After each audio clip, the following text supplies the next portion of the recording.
Hello, everyone who's listening. Welcome to Bear Talk Podcast, a podcast about design, productivity, and technology. A couple of years ago, actually exactly 2 years ago, I had a guest on my podcast to share his design journey and insights about the design industry in New Zealand. This guest is Brendan Jarvis, and a little bit about him. He's the principal researcher and managing finder of the space InBetween. Has 15 years experience in agency leadership and work across different projects with different clients.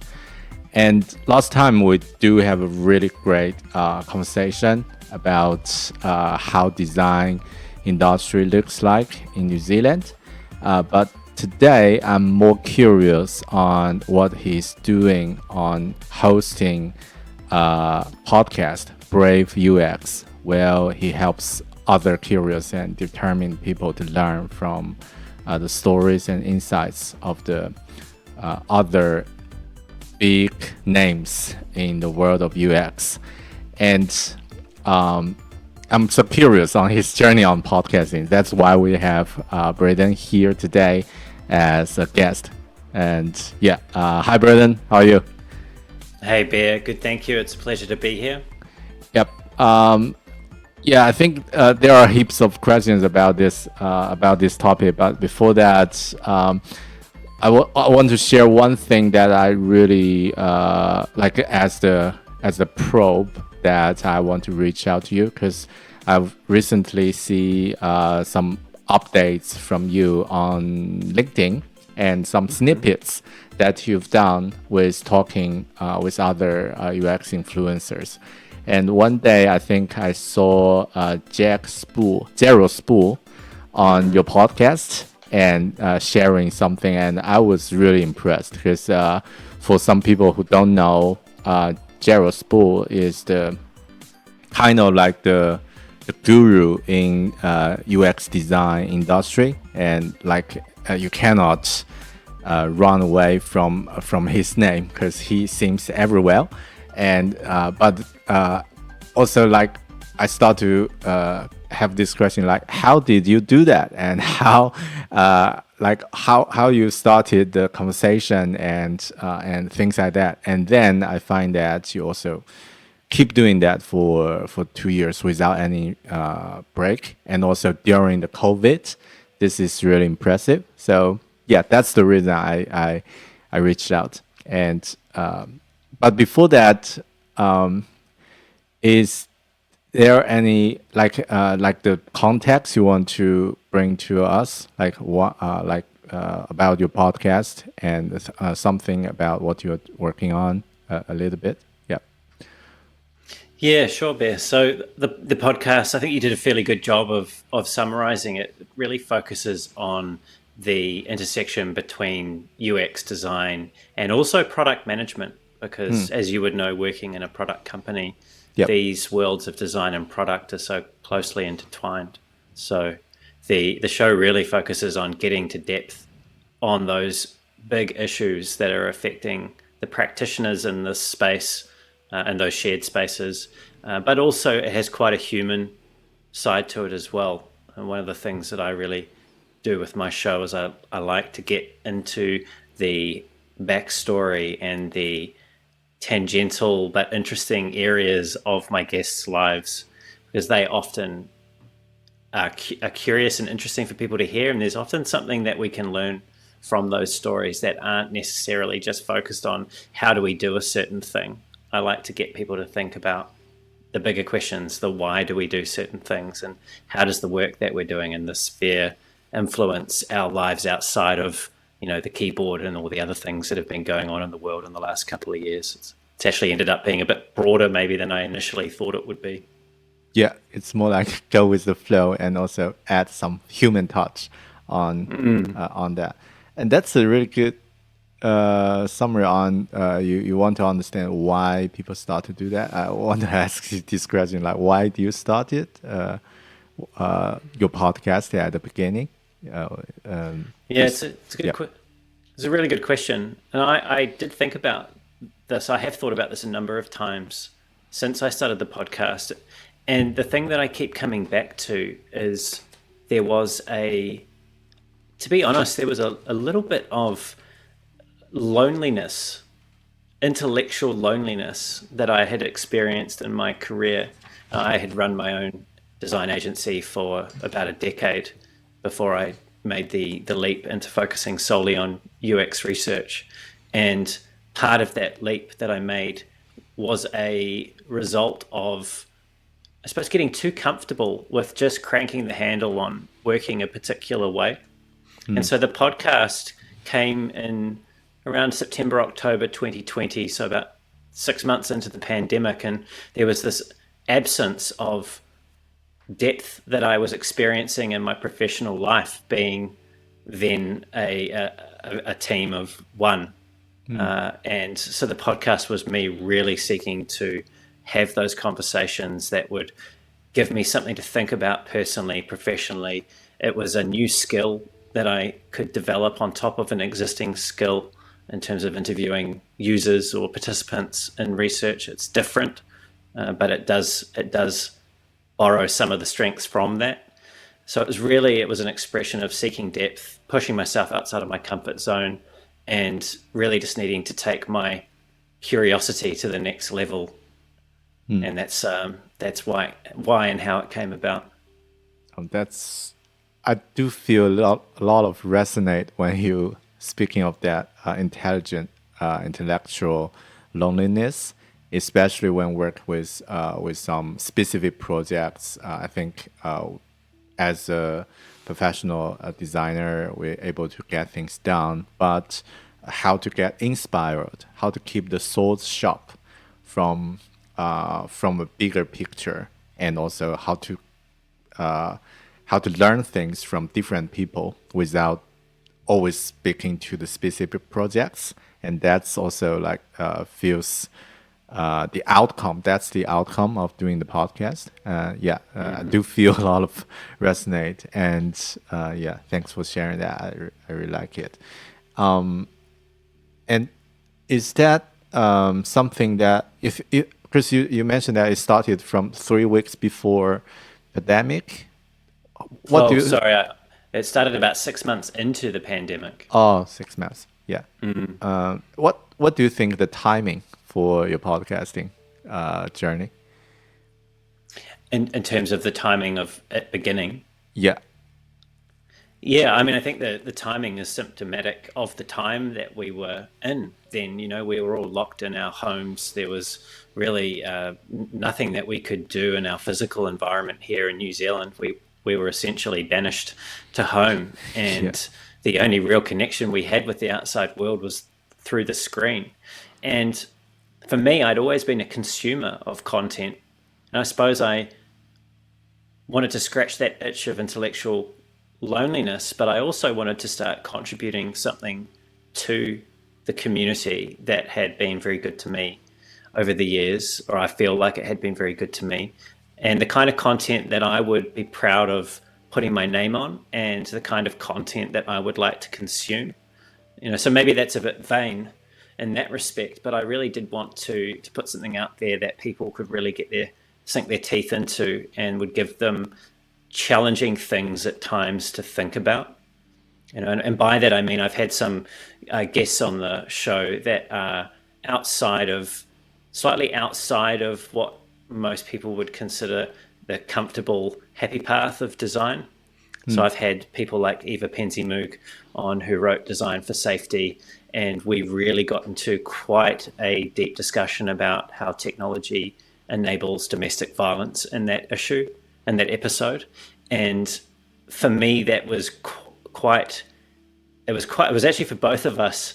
I think both of us shed a tear during that episode, and I never anticipated getting so emotional on a recording and then putting something out there like that into the world for someone else to see.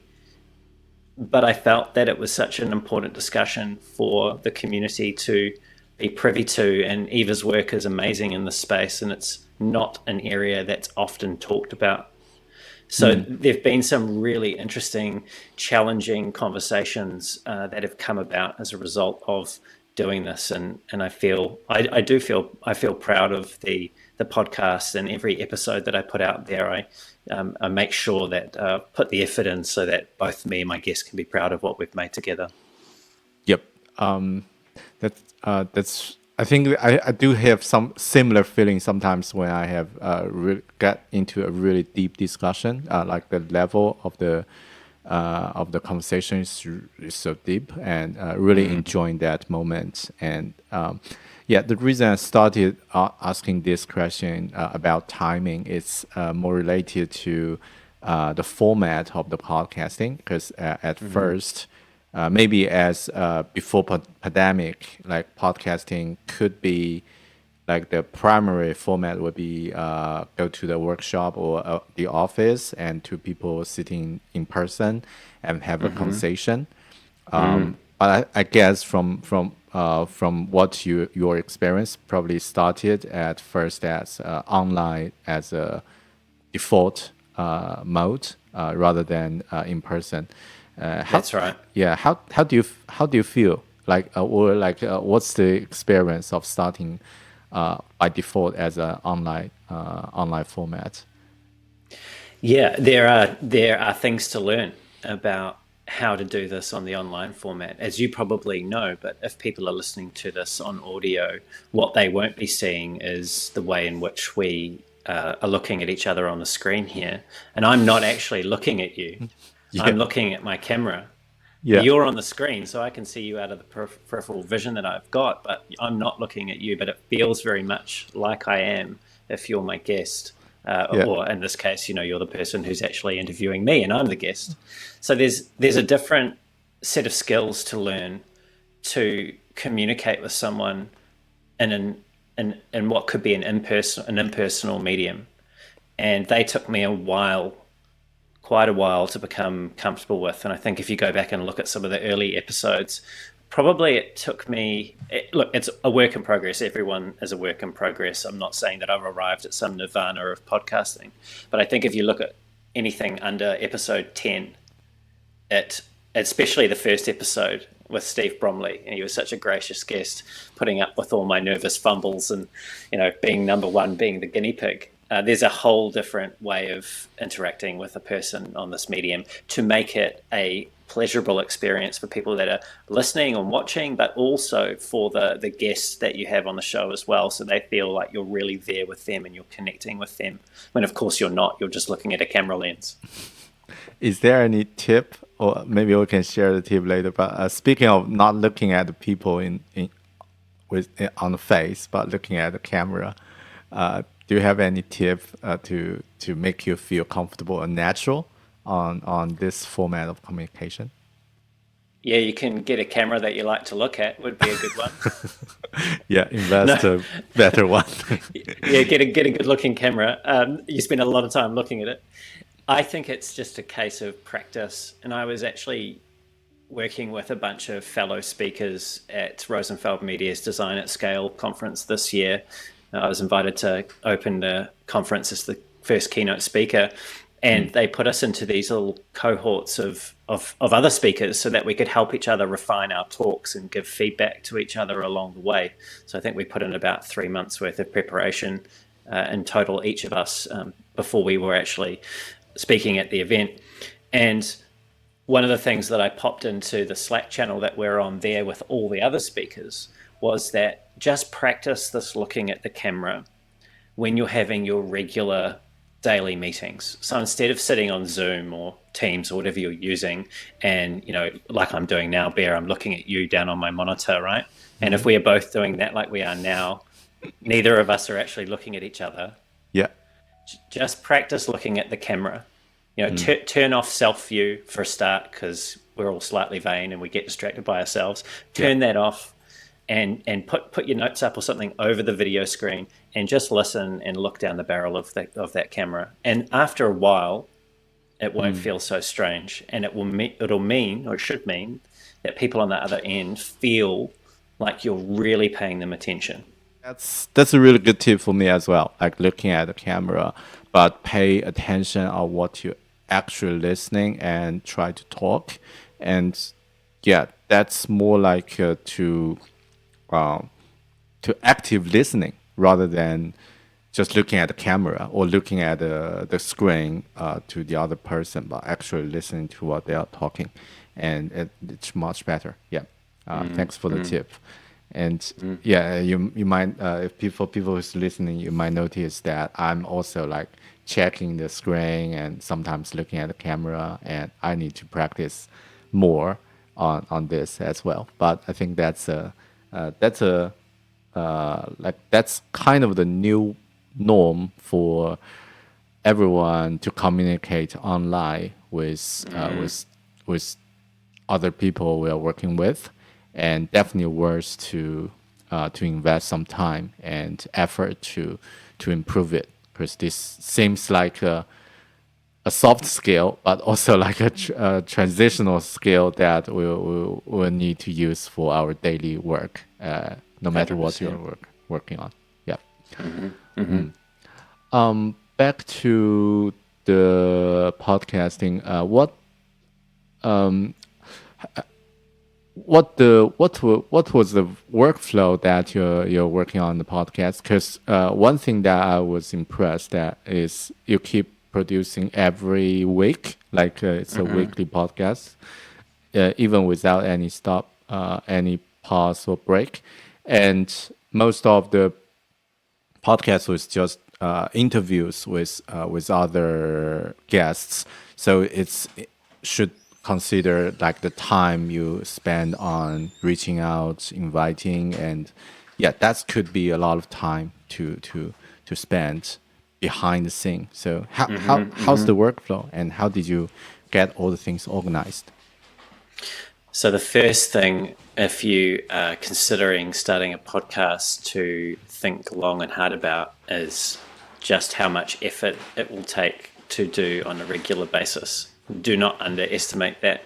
I don't think I underestimated it, but I've certainly grown a deeper appreciation for just how much energy and effort goes into making these shows like Bears that we're listening to now, right? That you're listening to now work. It's a lot of effort.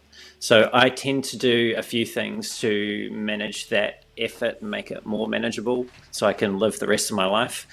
The things that I do are I batch my invites. So I will carve out a few hours every couple of months, for example.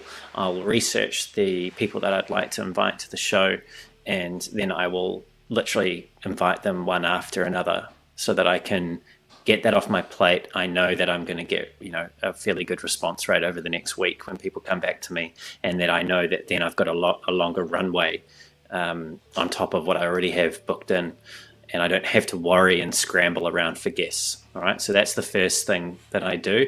I'm actually coming close to the end of my runway at the moment, and I need to spend a couple of hours doing that. So you've just reminded me that I need to do that next week. And the other thing that I've done over time is I have templated the assets or the elements that go into making a podcast work. So the show notes, the discussion guide that I prepare for my conversations with my guests. What else have I done? The LinkedIn posts, the tweet that I use to support each episode. I have a recipe for each of those, and I have built it in such a way that I'm able to take aspects of my show notes, build them into my LinkedIn posts, take an aspect of the LinkedIn post, condense it down into the tweet, so everything kind of layers on top of each other. It's still a lot of work, and one of the things that I should probably invest some more time in is finding a really great person to help me with some of that effort. But most of my effort actually goes into preparing for my guests. So I would spend, and perhaps this seems like an obscene amount of time, but I would spend at least a day to a day and a half preparing for each episode. What usually do you prepare? Like do some research about the guest or the specific topics that you want to talk? Yeah, so my method for that and sorry, when I say a day and a half, that's all up. That's not just prep. So that's prepping, recording, reviewing the edit, writing the supporting posts. So each episode takes me about a day and a half to put out. So my method for prep is fairly extensive. I'll spend about 4 or 5 hours watching or listening to previous content that my guests have put out, because I'm really trying to understand what their perspective is. And then I try and find interesting areas of conversation that feel safe for them to start with, but that I can then open up into perhaps areas that aren't necessarily that they've talked about before, or that build on top of other conversations I've had with other guests. So I look for those opportunities as well. So I'll go through, watch the content. I'll take some initial notes, maybe some really badly framed questions down. I then usually step away from it for at least a day, and I'll come back to it then with the lens of actually pulling out the themes for the conversation. What are the areas that this person's really got some strong perspectives on that we can get to depth at? And then I will start to craft the questions that I want to pose to them, and I will write those questions as if I'm talking to them. Now, I don't necessarily read those questions verbatim when I'm interviewing them, but I get myself into the practice of writing like I'm speaking, so that it feels natural, and that when I come to prepare for the show in the immediate half an hour or an hour before, I can reread my discussion guide and I get a sense of what the territory is available that we could cover. But inevitably, we only ever really cover about a third to a half of all the territory that I've mapped out in my discussion guide. So it's quite an exhaustive process. But for me, I err on preparation or over preparation, because I feel that it puts me in the best position to perform to the level that I feel I owe my guests, who have given me their time and their expertise. And that's just the way that I default to preparing for the show. Right.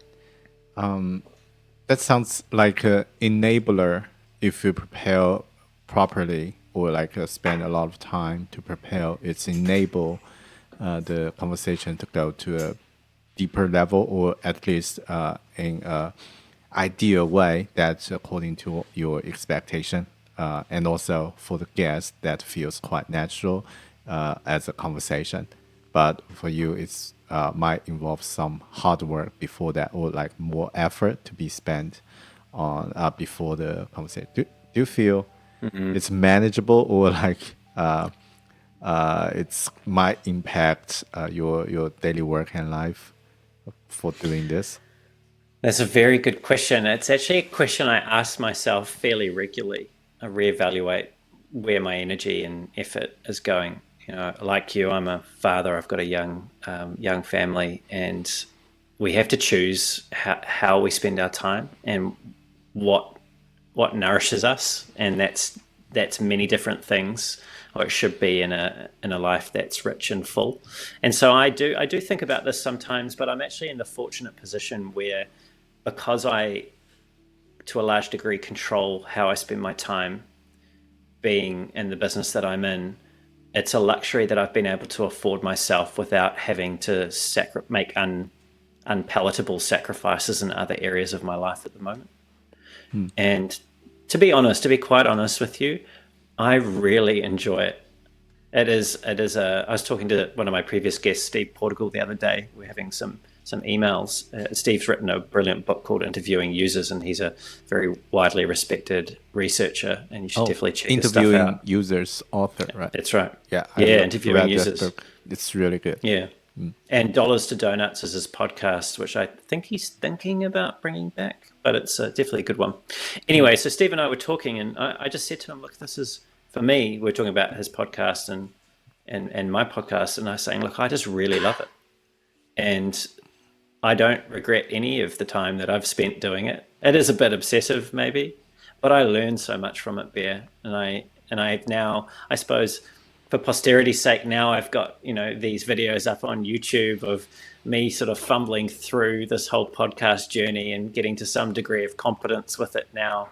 But the thing I'm most proud of is the guests and the conversations that I've been able to bring to other people in the design and product community to hopefully give them something different to think about, and that those will always be there as long as there's a YouTube, as long as there's a Apple Podcasts. They're always going to be out there for someone to get some value from. Yep. Because I think it's more like to answer, is it worth or not? It depends on different point of view. But a few things I think we can consider is that this is like a constant, or like will stay on digital format for like forever.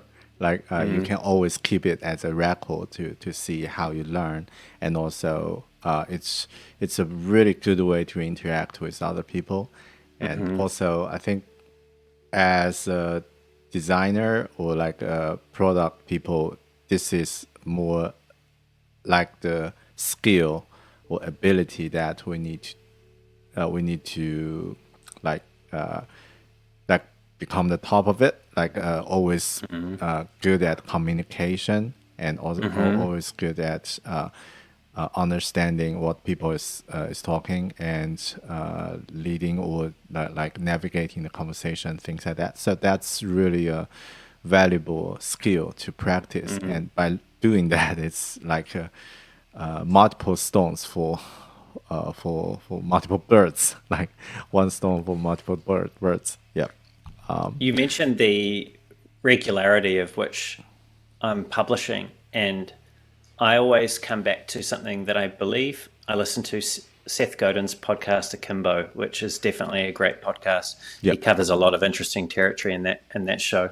And one of the things that he goes on about on occasion is this difference between being authentic and being a professional.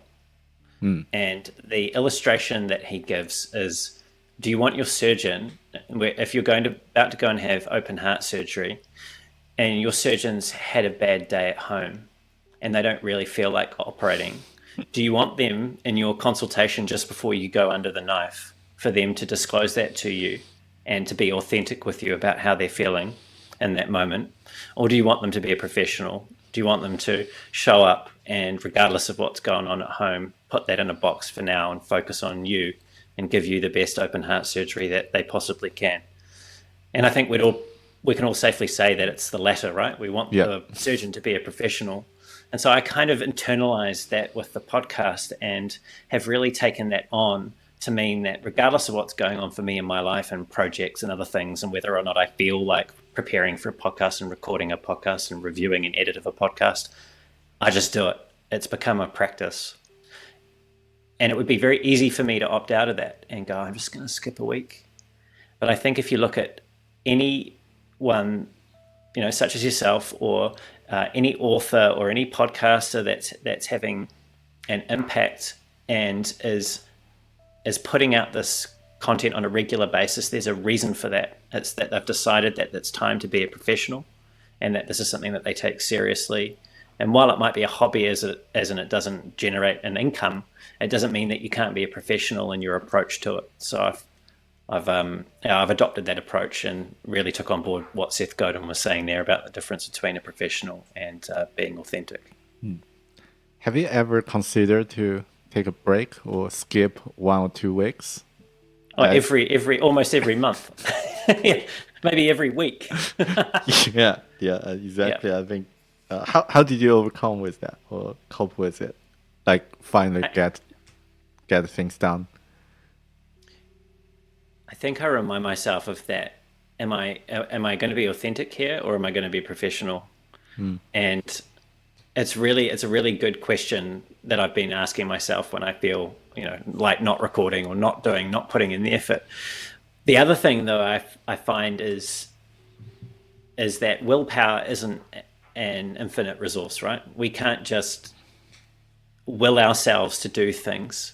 But what you can do is you can set up structures around you to encourage you to do the work that sometimes you don't feel like doing. So for instance, booking guests, and these are people who I respect, who I've invited to come on my show and are giving my audience the time to do this. Booking them for a couple of months in advance leaves me no choice. Yep. I just commitment have, you yeah, made. it's commitment, right? It's a commitment device. It's one of those, like, people talk about that, make a decision that, removes 1,000 other decisions. And that's one of those decisions that makes it pretty clear as to what's happening to this week, what's happening next week, and what's happening the week after. Yep. I feel a bit similar as go to the gym or do something that you're really reluctant to do, like resist to do, but you know it's good for you, like healthy choice or other things. And when the mood is not on the right mode, just go with the motion and finish it, but also make some commitment, like inviting the guest, book them, schedule them, and it's leave you no choice that you need to. If you want to cancel it, it's yeah, it take more effort. So yeah, love it. And there's a social price to be paid, right? We are Yeah, social beings. yeah, pressure. You don't want to lose face, right? You got a bit of pressure. So Yeah, yeah, I mean, perfectly. most of the time, Bear, to be honest with you, I don't feel like that. I feel really excited, and I'm really happy to record and put the effort in. But we're only human, right? Everyone has their bad days or bad weeks, Yeah, and those devices help you when you're having those. yeah. I do feel that most of my time when I started to when I start before I start to record something or just to write something, like before the project, it's the hardest because you always feel, oh, I'm not in the right mode, and this is not the right day. And the beginning is really hard, and then, but after a few minutes, and normally it will go much better. And then it's also like you already started, so it's okay to keep it going and get it done. So yeah, that's also I feel quite resonate, and it's good to know that I'm not the only one. And yeah, Definitely not. In fact, there's a really great book by an author called Stephen Pressfield called "Do the Work," and in that book, Stephen explores what he calls the resistance, which is that little voice that we all have in our heads where we're procrastinating and we're putting off something, and it's saying, oh, oh, you don't really feel like that. You can just push that off till tomorrow, or, just watch that extra show on Netflix. Those little voices of self-sabotage that we all have. And he explores that in quite some detail and quite an approachable format as well. And I'm also reminded of someone else that people may know of, Stephen King, the prolific horror author. And he has a practice, I believe, of waking up, starting work at his desk at 6 a.m. and writing till midday every day, yeah, regardless of whether it's any good or not. That's just what he does. And that's why he's managed to put out, dozens and dozens of best-selling books. He's prolific, but he there's no magic there. He's just made a commitment to doing it, whether he feels like it or not, and just does it. yeah. I'm curious about the next one, next question, because it's relevant to what you mentioned, that you batch invite guests and also like book them like a few months before, a few weeks before the interview. How did you find those guests? Like, is there any routine or like a method, the approach you are using? So most of this probably applies to any particular podcast that people are thinking about where they're interviewing experts in a field. So my approach has got a few prongs to it. The first is directly approaching people. And the way in which I've found people has been through looking at those sources of community where my type of people that I want to speak with are. So places like Rosenfeld Media, who puts out amazing books on UX, runs amazing UX conferences. Also, A List Apart, right? A List Apart is another publisher in the UX Yeah, space. Again, really great resource looking at who's been writing books. And people that write books have a perspective, and they often will support that perspective with doing other podcasts or podcast interviews, talks, conference talks, things like that. So I know that I'm going to find someone that I can get a real look into their world and find it much easier to prepare for a conversation when I get a sense of who someone is. So that's one way, and then I'll reach out to them on LinkedIn. And the other way that I've used is, there's a couple of other ways. One is recommendations from previous guests. So once I've, now that I've got 88 or so recorded episodes, I've got 88 people who know other people in the industry that have worthwhile perspectives and interesting perspectives to explore. So sometimes I'll ask them. And then the last one that I sometimes semi-regularly rely on is actually asking my LinkedIn network, who is it that you want to hear from? Who has not been on the show that really should be on the show? And Audrey Cheng, actually, who is my most recent guest in this week's episode, she's the CTO at Imager, which is a really great New Zealand startup that's revolutionizing the the physical cart experience in supermarkets globally. She was actually put forward by a number of different people in the local New Zealand product and tech scene and design scene as a guest, as was Jodine Stoddart, who was a couple of weeks beforehand. So that's also an area that I've asked people for some help, right? Bring people who they want to hear from, and there's always a few hidden gems out there that you just don't discover in your own research. Is there any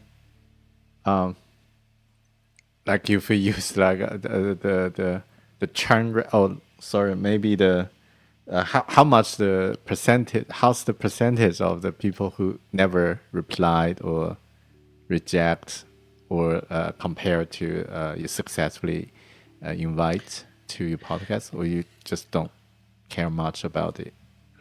I haven't been tracking it, Bear, and maybe this is my ego talking here, but I would suspect it's fewer than 20% of people that don't reply or decline. I think I've had one decline, and you just have to respect that. I didn't ask why. It's not my place to ask why. They just didn't want to be on the show, and that's okay. Yep.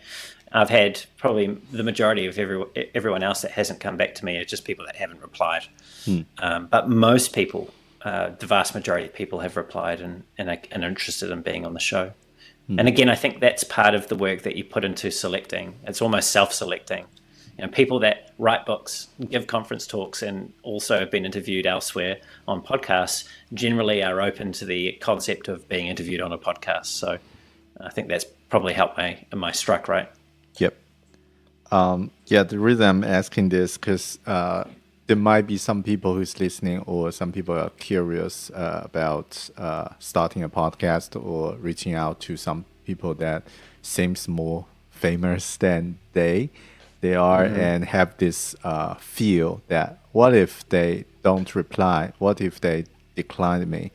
And my personal the personal suggestion would be just go for it, because you never know. And I want to check from your results on inviting those guests, and seems that like the valid this assumption, you will lose nothing. So just go for it. Yep. Yeah, there's definitely nothing to be lost. I think the thing to consider, though, if you are approaching people in the industry that you operate in, that you do respect and that are respected by your peers, is you have to be clear on what the value is that you're trying to create for the people that the podcast is for. Yep. No one has ever asked me for a speaking fee to come on the podcast, and I don't actually know if that's commonplace elsewhere. I don't know, but I suspect that part of the reason why so many people have been keen to come on the show is because of what they have seen from watching snippets of other people who have been on the show, as well as the other people who have been on the show. So there's a bit of a snowball effect there for sure. Now, I now can, mention to various guests that I'm inviting people that I know that they likely know and probably respect as people who have been on the show previously. So there's a bit of I suppose, a status game perhaps there, where people want to be seen, where other people that they respect are being seen. Yep. For sure. But you do have to be creating something of value. And that's probably alongside considering how much effort goes into creating something like this. You should probably think, if you're thinking about doing a podcast, really carefully about what the unique value is you're trying to create for the community you're trying to serve. Yeah, that's a really good point on focus on the value, and I think it will from different perspective, like the value for ourselves, like why we're doing it, and the value for the guest, why they are joining, and the value for the audience, why they want to listen. So what's the value they will get, and if those three things is a good match, that will be like the ideal flow, the ideal loop to keep it going in better and better. And if something have like conflict, that might be not a long term thing to keep doing. So yeah, that's a really good point. Let's talk something about practical tips and tools and workflows, because you mentioned that you're sharing snippets, video snippets to other guests as well. And how much time do you spend on the average on editing and like video and audio, things like that? I know it's quite time consuming. And what's your workflow on that? So I made the mistake early on of recording, I think it was my first 28 episodes, recording and editing those myself. And don't be me, people. Definitely don't do that. Get yourself a professional editor as soon as you possibly can. Your time is better spent in other areas of creating value for your podcast than it is editing your podcast. Especially if you're doing long format interviews like I am, and if you also have a slightly obsessive personality, because you'll spend hours and hours and hours and hours trying to do something that a professional can do in half the time and twice as good. So that is one of the things that I have, for the last 50 or so episodes, not had to do. I still review every edit that comes back, and I look at that very closely. I don't often these days have to give feedback to my editor on most episodes. There's often nothing. Sometimes there's one or two edits that I want to make. But I also review the episode because I'm creating detailed chapters for my show notes on YouTube. And that also gives me a sense of the different areas of the conversation that I can highlight to people in my social posts as well. You know, what are those really juicy questions that we've explored, or areas that we've covered that people are going to want to pay attention to or might learn something from. That's a great tip. And curious about the before and after comparison. Like in the first 28 episode, how much time do you spend on average for one episode? And how about the after, when you have a editor to help you? I would say an editor saves me at least 4 hours an episode. Yeah. So, I mean, you need to do the math. Everyone needs to do the math for themselves. But how else might you spend that 4 hours of time? You know, is that time with your family that you're missing out on? Or is it, you know, time relaxing, or time working on another project, or just time preparing for the next podcast that you could be doing? And for me, it made sense to not do that job anymore. Can I ask how much money do you spend on that, or like on the average? Like, is there anything, or like what the platform you're finding an editor and outsource this type of job? Any tips about that? So my editor is from Fiverr, and his name is Dave, and he runs a business called A Podcast Geek, and he's fantastic. He's really, really, really good at what he does. And he's got a network of editors or staff that he now employs, and he's got great standards. So his rates are all publicly available. I think he does different packages depending on how long your episodes are and what you need. But he has been fantastic to deal with, and highly recommend him. When I read the book, The Principles by Ray Dalio, and he mentioned that imagine your work or the things that you're working on as a machine, and then if you can do the job in the best way, or you really enjoy it, you're really good at it, do it. If you're not, fire yourself and hire another people to who can do it. So to keep the machine running in a better way, I think it's really similar at what you're doing, and to have a different mindset. And this is probably something I will explore as well, because I've been doing things all by myself, and it's definitely something can be outsourced to save the time and to focus on the real value. And yeah, that's a really good tip. Love it. Right. I think because we booked a 1 hour, I don't want to take too much time, extra time for you, but probably two Yeah, last. Yeah, yeah, sorry. I'm happy to. I can go another 15 minutes. It was me that slowed us down anyway with my silly camera. So, Cool. That's probably we can go with 2 or 3 questions to run through that.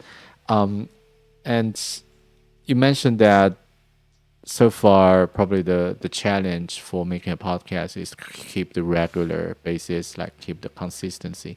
Is there any challenge that you find that you want to share with the people who want to start a podcast or start do something similar? yeah, there have been a few challenges. I think the thing that I struggled with the most and have struggled with and still struggle with is finding my voice in the podcast. My podcast is always, and it still is, it should always be, if you're interviewing people, mainly about what your guests have to say. But I had to get over some of my own fear about how I might be perceived by putting some of my own perspectives out there to sit along and support and sometimes disagree with my guests, although not in a way that makes anyone uncomfortable, but just to provoke some interesting conversation.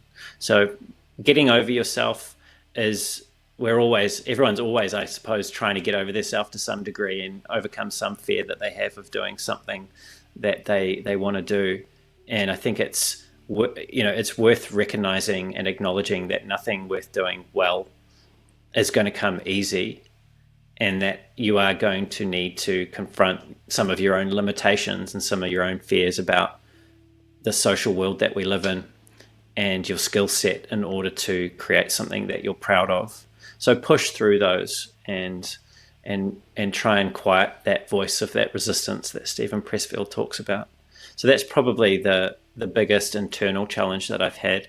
I think I've touched on the time required. That's another thing to think about and to think about carefully. There are more mediums of expression than just podcasting.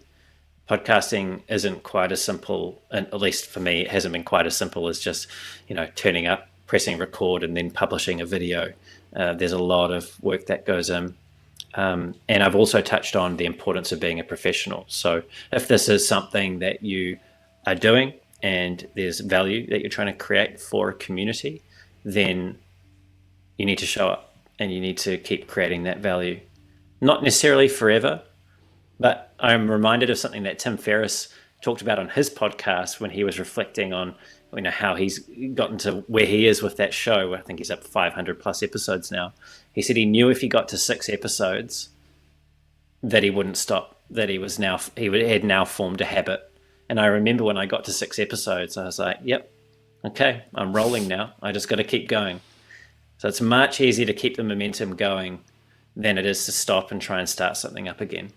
Yep. So just keep at it. If you've got value that you're creating and it's working, even if it's only for 1 or 2 people, it's probably worth continuing. Yep. That's a great one. I really liked you mentioned that the challenge of finding your own voice. I think it's a really deep topic, because it's more like to find.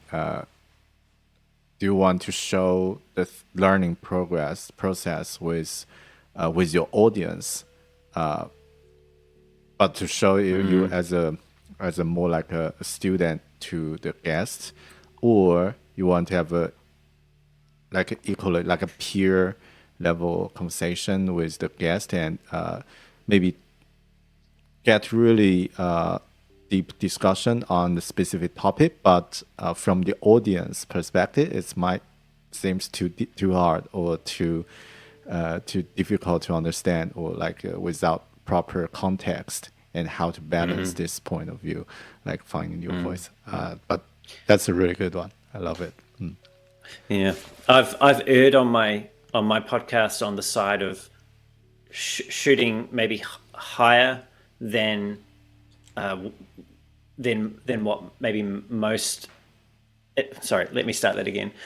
What I was going to say is, I haven't been afraid to embrace complexity on the show, or getting into topics at a really deep level. In fact, I feel that this is what people enjoy from Brave UX, aside from some of the personal stories, is that we do go there. And the show is actually, so knowing your audience, right? The show is specifically designed for people who are insatiably curious and are probably sort of mid to later stage in their career. They're either principal practitioners, senior practitioners, or they're design leaders or product leaders. So these are people that are safe to speak at depth and in detail about things. But yes, you're right. You do need to understand who you're seeking to serve and what will connect with them, and then just go all in on whatever that is. Yeah.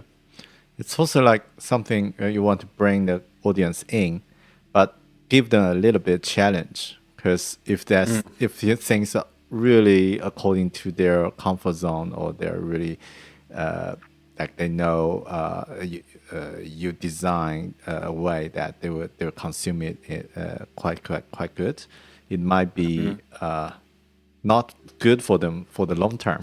But I know it sounds maybe too a little bit ego to say that, but that might be a better value, or more value that you can bring by challenge them a little bit to go deeper and get increase the level of the conversation a little bit. Love it. I think just one last question about the next step. So what's the next step on your podcast? What's the future plan? What's the plan for next year, or anything you're keen to do on your podcast? I am rapidly approaching 100 episodes. Wow, congratulations! That's a milestone. It is a milestone, and I know that you're a fairly prolific content creator as well, Bear, and I think you've probably hit that milestone many times over. But it is something that I'm rather excited about, and it's not just the number. It's because I also have a very special guest who I won't divulge any specific details of, but somebody who is very important to the formation and foundation of the field of user experience, who has graciously accepted to be on the show. I'm quite curious about who he is. They may or may not have worked at Apple. That's all I'll say. So I am very excited about that. I'm very focused on that. I'm really just one foot after another, though, preparing for each different guest that I've got in the schedule. And like I said, I still need to, next week, schedule some more guests. So I haven't got any dramatic plans for the podcast other than a very special episode 100. I do occasionally toy with the idea of closing the book at 100 episodes. And I haven't decided yet whether or not I'm going to do that. Yep. Yeah, I think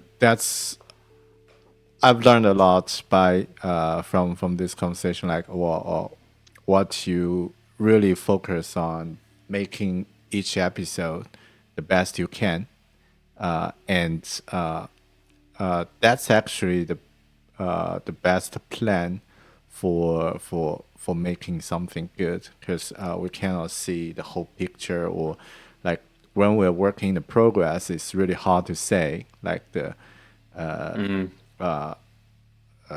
like the whole piece of work, what's the value or what's the plan to do that, and how you can make the change, what the information you've got. But we know the next step and focus on providing the best episode that will be always keep things going in a better way. So I really like that. So thanks, Brendan. I really learned a lot and inspired by what you shared. And later I can, for the people who's listening, go to have a listen. Brendan Jarvis podcast, Brave UX. It's really good. You can search on any platforms available, and also it will be included on the show note, and also with the LinkedIn link and Twitter link as well. So thanks, guys, for listening, and thanks, Brendan, for Thank you, Bear. Really enjoyed it. Yeah, me either.